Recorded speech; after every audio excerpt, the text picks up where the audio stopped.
حضرت جنید بغدادی رحمۃ اللہ علیہ شروع میں خلیفہ بغداد کے درباری پہلوان اور پوری مملکت کی شان تھے۔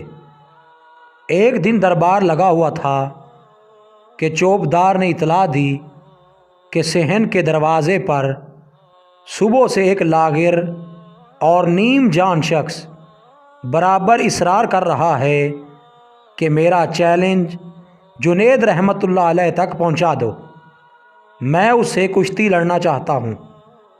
لوگوں کو بڑی حیرت ہوئی، مگر خلیفہ نے درباریوں سے باہمی مشورہ کے بعد کشتی کے مقابلے کے لیے تاریخ اور جگہ متعین کر دی۔ انوکھے کشتی مقابلے کی تاریخ آتے ہی بغداد کا سب سے وسیع میدان لاکھوں تماشائیوں سے بھر گیا۔ اعلان ہوتے ہی حضرت جنید بغدادی رحمۃ اللہ علیہ تیار ہو کر اکھاڑے میں اتر گئے۔ وہ اجنبی بھی کمر کس کر ایک کنارے کھڑا ہو گیا۔ لاکھوں تماشائیوں کے لیے یہ بڑا ہی حیرت انگیز منظر تھا۔ ایک طرف شہرت یافتہ پہلوان اور دوسری طرف کمزور شخص۔ حضرت جنید بغدادی رحمۃ اللہ علیہ نے جیسے ہی زور آزمائی کے لیے پنجہ بڑھایا تو اجنبی شخص نے دبی زبان سے کہا، کان قریب لائیے، مجھے آپ سے کچھ کہنا ہے۔ نہ جانے اس آواز میں کیا سحر تھا کہ سنتے ہی حضرت جنید رحمۃ اللہ علیہ پر ایک سکتہ طاری ہو گیا۔ کان قریب کرتے ہوئے کہا، فرمائیے۔ اجنبی کے منہ سے بڑی مشکل سے اتنی بات نکل سکی، جنید، میں کوئی پہلوان نہیں ہوں، زمانے کا ستایا ہوا ایک آل رسول صلی اللہ علیہ وآلہ وسلم ہوں۔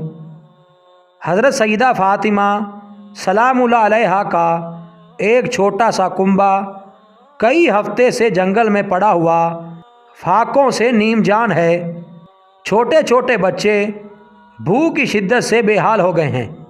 ہر روز صبح کو یہ کہہ کر شہر آتا ہوں کہ شام تک کوئی انتظام کر کے واپس لوٹوں گا، لیکن خاندانی غیرت کسی کے آگے منہ نہیں کھولنے دیتی، شرم سے بھیک مانگنے کے لیے ہاتھ نہیں اٹھتے۔ میں نے تمہیں صرف اس امید پر چیلنج دیا تھا کہ آل رسول صلی اللہ علیہ وسلم کی جو عقیدت تمہارے دل میں ہے، آج اس کی آبرو رکھ لو۔ وعدہ کرتا ہوں کہ کل میدان قیامت میں نانا جان سے کہہ کر تمہارے سر پر فتح کی دستار بندھواؤں گا۔ اجنبی شخص کے یہ چند جملے تیر کی طرح حضرت جنید بغدادی رحمۃ اللہ علیہ کے جگر میں پیوست ہو گئے۔ پلکیں آنسوؤں کے طوفان سے بوجھل ہو گئیں۔ عالمگیر شہرت کی پامالی کے لیے دل کی پیشکش میں ایک لمحے کی بھی تاخیر نہیں ہوئی۔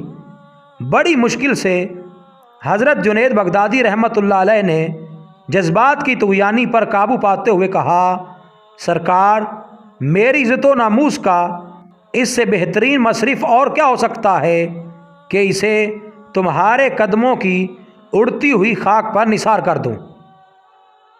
اتنا کہنے کے بعد حضرت جنید رحمۃ اللہ علیہ للکارتے ہوئے آگے بڑھے اور سچ مچ کشتی لڑنے کے انداز میں تھوڑی دیر پینترا بدلتے رہے، لیکن دوسرے ہی لمحے میں حضرت جنید رحمۃ اللہ علیہ کے چاروں شانے چت تھے اور سینے پر سیدہ فاطمۃ الزہرا سلام اللہ علیہا کا ایک کمزور شہزادہ فتح کا پرچم لہرا رہا تھا۔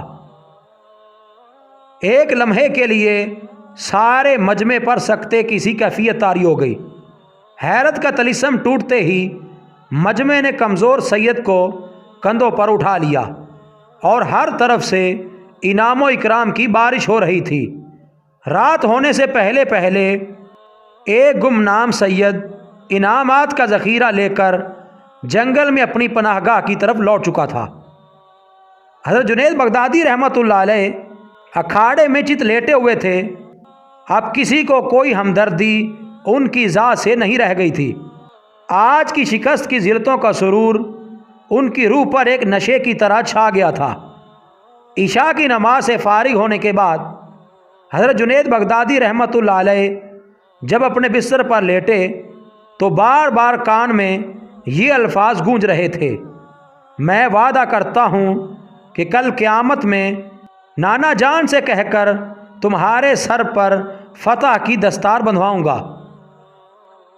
دستار ولایت، کیا سچ مچ ایسا ہو سکتا ہے؟ کیا میری قسمت کا ستارہ اتنی بلندی پر پہنچ جائے گا کہ سرکار دو عالم صلی اللہ علیہ وسلم کے نورانی ہاتھوں کی برکتیں میری پیشانی کو چھو لیں؟ اپنی طرف دیکھتا ہوں تو کسی طرح اپنے آپ کو اس اعزاز کے قابل نہیں پاتا۔ اب جب تک زندہ رہوں گا قیامت کے لیے ایک ایک دن گننا پڑے گا۔ یہ سوچتے سوچتے حضرت جنید بغدادی رحمۃ اللہ علیہ کی جیسے ہی آنکھ لگی، سوئی ہوئی قسمت انگڑائی لے کر جاگ اٹھی۔ سامنے رسول اللہ صلی اللہ علیہ وسلم مسکراتے ہوئے تشریف لے آئے۔ لبہائے مبارکہ کو جنبش ہوئی، رحمت کے پھول جھڑنے لگے، الفاظ کچھ یوں ترتیب پائے: جنید بغدادی، اٹھو، قیامت سے پہلے اپنے نصیب کی سرفرازیوں کا نظارہ کر لو۔ سیدزادوں کی ناموس کے لیے شکست کی ذلتوں کا انعام قیامت تک قرض نہیں رکھا جائے گا۔ سر اٹھاؤ، تمہارے لیے فتح و کرامت کی دستار لے کر آیا ہوں۔ آج سے تمہیں معرفت اور قرب کی سب سے اونچی منزل پر فائز کیا گیا۔ بارگاہ یزدانی سے گروہ اولیاء کی سروری کا اعزاز تمہیں مبارک ہو۔ ان کلمات سے سرفراز فرمانے کے بعد سرکار مدینہ سرور قلب و سینہ نے حضرت جنید بغدادی رحمۃ اللہ علیہ کو سینے سے لگا لیا۔ اس عالم کیف میں اپنے شہزادوں کے جانثار پروانے کو کیا عطا فرمایا، اس کی تفصیل نہیں معلوم ہو سکی۔ جاننے والے بس اتنا ہی جان سکے کہ صبح کو جب حضرت جنید بغدادی رحمۃ اللہ علیہ کی آنکھ کھلی تو پیشانی کی موجوں میں نور کی کرن لہرا رہی تھی۔ سارے بغداد میں آپ رحمۃ اللہ علیہ کی ولایت کی دھوم مچ چکی تھی۔ خواب کی بات باد صبا نے گھر گھر پہنچا دی تھی۔ کل کی شام جو نفرت سے ٹھکرا دیا گیا تھا، آج صبح کو اس کی راہ گزر میں پلکیں بچھی جا رہی تھیں۔ ایک ہی رات میں سارا عالم زیر و زبر ہو گیا تھا۔ طلوع سحر سے پہلے ہی حضرت جنید بغدادی رحمۃ اللہ علیہ کے دروازے پر درویشوں کی بھیڑ جمع ہو گئی تھی۔ جو ہی آپ رحمۃ اللہ علیہ باہر تشریف لائے، خراج عقیدت کے لیے ہزاروں گردنیں جھک گئیں۔ خلیفہ بغداد نے اپنے سر کا تاج اتار کر قدموں میں ڈال دیا۔ سارا شہر حیرت و پشیمانی کے عالم میں سر جھکائے کھڑا تھا۔